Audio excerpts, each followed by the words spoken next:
बोलिए श्री सदगुरुदेव की, संत समाज की, आज के आनंद की। अब जय जयकार में भी कंजूसी पना, महंगा तो है नहीं, सस्ती है। बोलो सदगुरु कबीर साहेब की जय। ध्यान मूलम गुरोरमूर्ति, पूजा मूलम गुरुपदम, मंत्र मूलम गुरोर्वाक्यम, मोक्ष मूलम गुरु कृपा। बंदो सत्य कबीर के चरण कमल सिरनाय, जासु ज्ञान दिन करन कर भ्रमतम देत नसाय। आदिदेव सतगुरु नमो प्रेम भक्ति उर्धार, दीन जानि संशय हरो सत्य लखा बहुसार। इस सत्संग का पहला दिन है। इस आयोजन में उपस्थित वंदनीय संत गुरुजन, धर्म परमात्मा प्रेमी सज्जनों, भक्ति और शक्ति की स्रोत श्रद्धामयी माता एवं बहनों, नगरवासियों, अभी हम संत गुरुजनों के द्वारा भजन कीर्तन सत्संग से लाभ ले रहे हैं। वास्तव में आदमी के जीवन के लिए सत्संग की परम जरूरत। जब तक सत्संग ना मिले, अच्छी संगत ना मिले, अच्छे विचार ना मिले, तो आदमी की बुद्धि भी तो अच्छी नहीं होगी। और जब बुद्धि अच्छी नहीं होगी तो कर्म भी तो गलत होंगे, और जब कर्म गलत होंगे तो जीवन में कष्ट, दुख, कलेश, विपत्ति आती है। ये कहीं अलग नहीं आती। हमारी बुद्धि के आधार पर, हमारे विचार के आधार पर हम कर्म करते हैं, और कर्मों के आधार पर जीवन में सुख दुख मिलता है। और जो भी सुख दुख के संयोगी हैं, जिनसे द्वारा हमें दुख मिल रहा है, सुख मिल रहा है, वो भी कर्म का ही संबंध है। दुख देने वाला लड़का बन के भी आ जाता, पत्नी बन के आ जाता, भाई बन के आ जाता, पड़ोसी बन के आ जाता, मित्र बन के आ जाता, सांप बिच्छू बन के आ जाता, गाय भैंस बन के भी आ जाता, और सुख देने वाला भी आ जाता। इसलिए कहा जाता है कि जब संतों का सत्संग ज्ञान की चर्चा मिले तो आदमी के पास होती समझदारी, और समझदारी से आदमी अपने मन को बदल लेता और जीवन को बदल लेता। इसलिए सत्संग सबके लिए लाभदायक है, चाहे वो नर हो, चाहे नारी हो, चाहे किसी वर्ण संप्रदाय का व्यक्ति हो, चाहे किसी देश का। एक छोटा सा पद, उसके बाद थोड़ी सी चर्चा।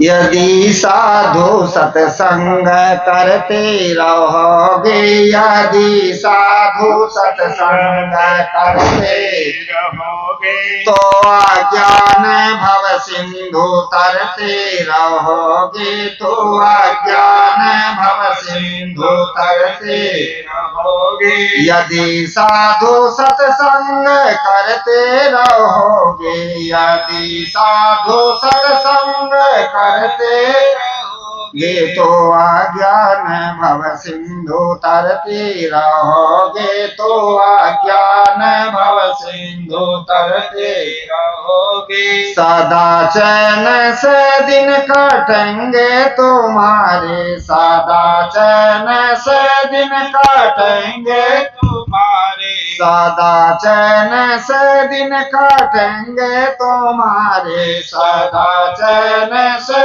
दिन काटेंगे तुम्हारे। जो भक्ति और सद्ज्ञान भरते रहोगे, जो भक्ति और सद्ज्ञान भरते रहोगे। यदि साधु सत्संग करते रहोगे, यदि साधु सत्संग करते रहोगे, यदि साधु सत्संग करते रहोगे, यदि साधु सत्संग करते रहोगे, तो अज्ञान भव सिंधु तरते रहोगे, तो अज्ञान सिंधु तरते रहोगे। सभी पाप संचित दावेंगे ये निश्चय, सभी पाप संचित दावेंगे, सभी पाप संचित दावेंगे ये निश्चय, सभी पाप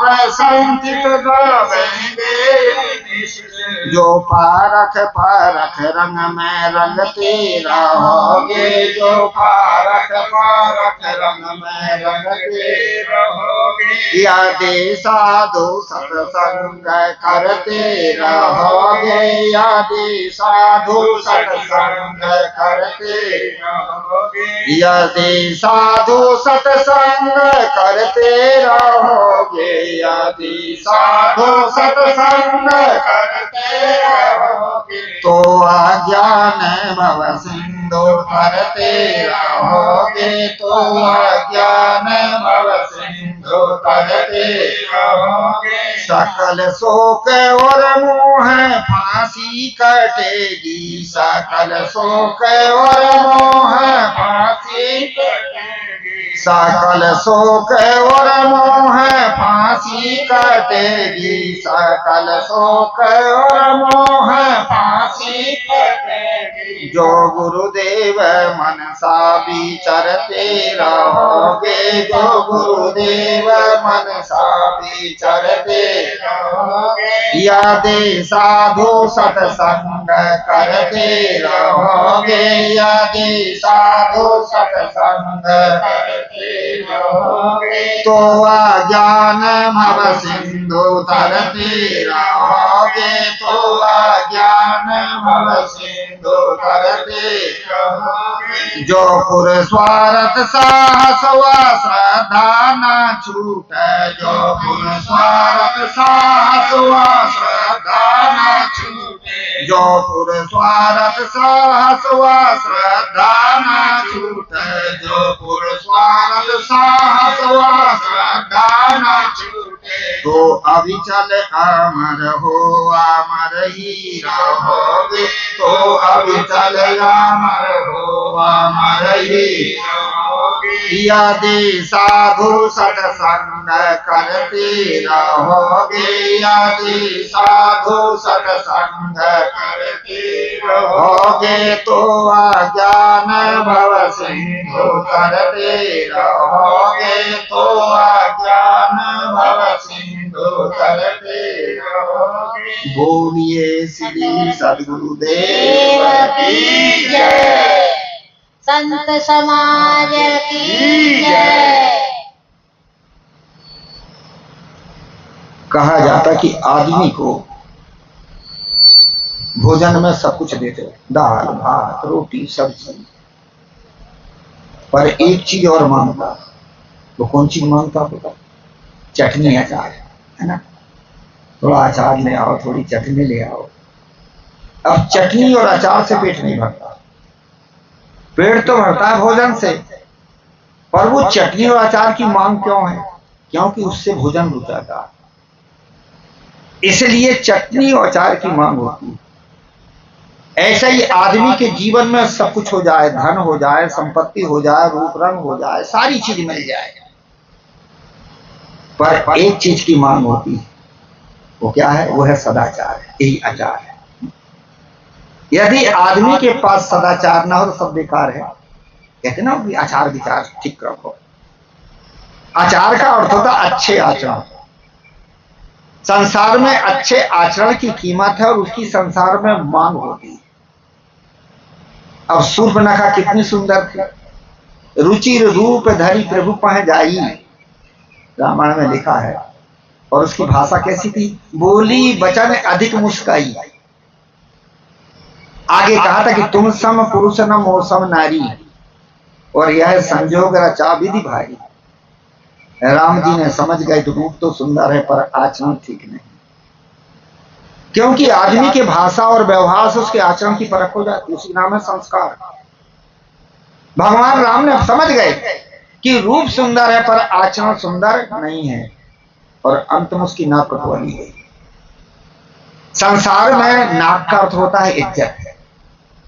कभी कभी कहा करते हैं ना, अरे परिवार की नाक ही कटवा दिया, परिवार की मर्यादा को नष्ट कर दिया, इज्जत को नष्ट कर दिया।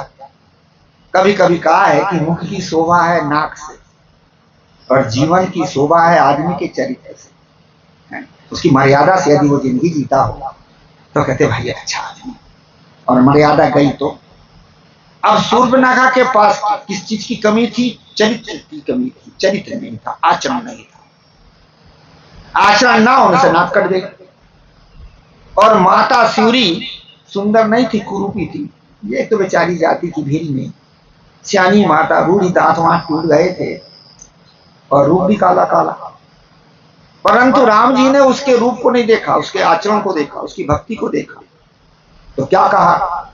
उन्होंने कहा कि सिउरी ने कही महाराज मैं तो कुछ नहीं जानती, अधम ते अधम जाति में नारी और तिन्हों मैं मतिमंद गंवारी। मैं अधम से अधम नीची जाति और गंवारनी, कुछ पढ़ी लिखी नहीं हूं। राम जी ने समझ ली इसके पास है विनम्रता। भले ही रूप सुंदर नहीं हो पर विनम्रता है, सील है। ये सील ही सबसे बड़ी चीज होती है।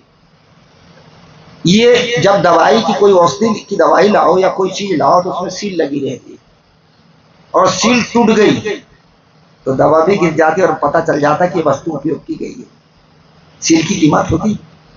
ऐसे ही आदमी के जीवन में सील की कीमत होती। सील है मर्यादा, सील है सदाचार, सील है संयम। और ये आदमी का टूट गया तो बेकार है।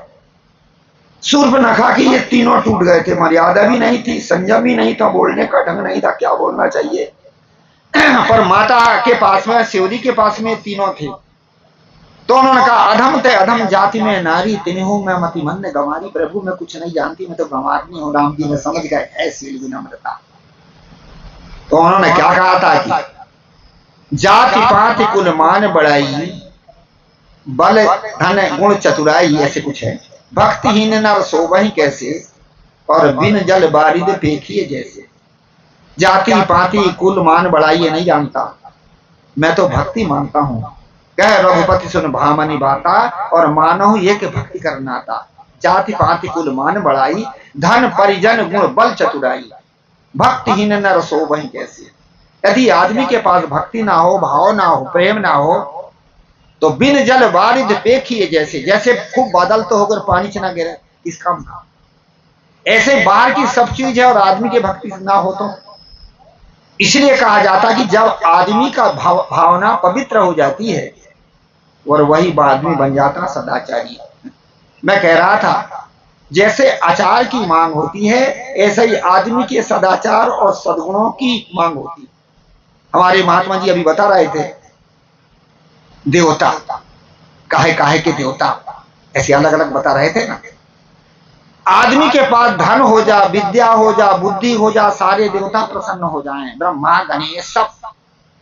और सदाचार के देवता सदगुरु प्रसन्न ना हो तो। सदाचार के देवता होते सदगुरु। यदि सदगुरु संत महात्मा सदाचार की शिक्षा ना दें और आदमी सदाचार ना हो तो आदमी बन जाता राक्षस। राक्षस से तो कहा जाता है ए राक्षस कहीं का। कोई राक्षस कोई अलग नहीं होता।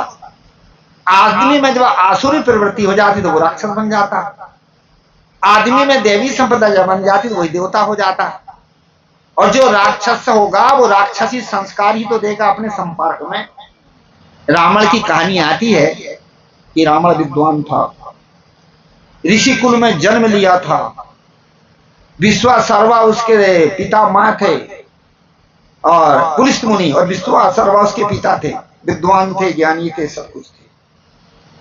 परंतु ऐसे घर में भी हो आकर के जन्म लेके रावण राक्षस क्यों बन गया? इसलिए बन गया कि रावण को राक्षसी संस्कार मिले थे। काहे मिले थे? रावण की माता का नाम था केकसी और वो थी सुमाली राक्षस की पुत्री। इसलिए उसके पास राक्षसी संस्कार थे, तो यही संस्कार रावण को दिया था। ऋषि कुल में जन्म लिया, विद्वान घर जन्म लिया, परंतु राक्षसी संस्कार छोटे नहीं। विद्या के भी संस्कार थे, विद्वान था, 4 वेद 6 शास्त्र का गाता था, नीति का भी जानकार था क्योंकि उसके दादाजी से नीति सीखा था। सारी चीज उसके पास अच्छी थी, परंतु राक्षसी संस्कार ने सबको चौपट कर दिया। नौमन दूध बटोर के टिपके किया विनाश, दूध फाट कांजी भया हुआ घृत का नाश। दूध कितना इकट्ठा कर लो, 9 मन 10 मन जितना भी करना हो, और एक खटाई की टिपकी डाल दो तो सारा दूध नष्ट हो जाता है। ऐसे ही आदमी में कितने ही विद्या कला कौशल सब कुछ सीख ले, और यदि आचरण की हीनता हो तो सब कुछ बेकार। ऐसे ही रावण राक्षस बना, क्योंकि रावण को गलत संस्कार मिले थे। यदि उसको अच्छे संस्कार मिलते तो क्या राक्षस होता, अच्छी संगत मिलती तो क्या राक्षस होता। विद्या तो थी, कला कौशल थी, सब कुछ था। आदमी कितना कितना पढ़ लेता, सीख लेता, लिख लेता है, सब